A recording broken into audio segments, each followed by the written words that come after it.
Ay mga katropa, ako nga pala si Elijah Saba na nagsasabing lahat ng tao ay may pangarap sa buhay. Ano nga ba ang pangarap ko sa buhay?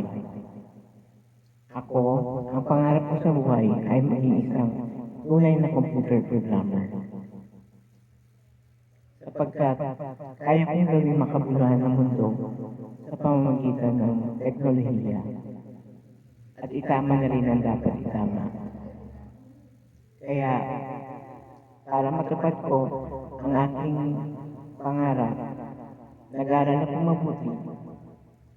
Sinamahan ko ito ng sipag at tiyaga.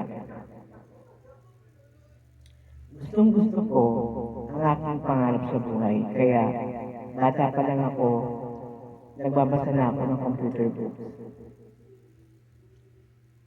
Gusto ko kasing maging mas pinakakaiba ang aming buhay.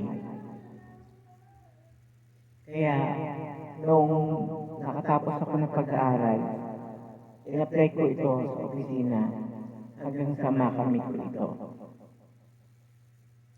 Yun lang mga katropa, sana ay may napulot kayong aral sa aking short vlog. Kaya hanggang dito na lang ang aking vlog.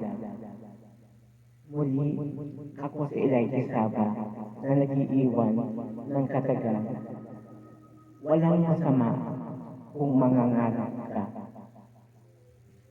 Bye!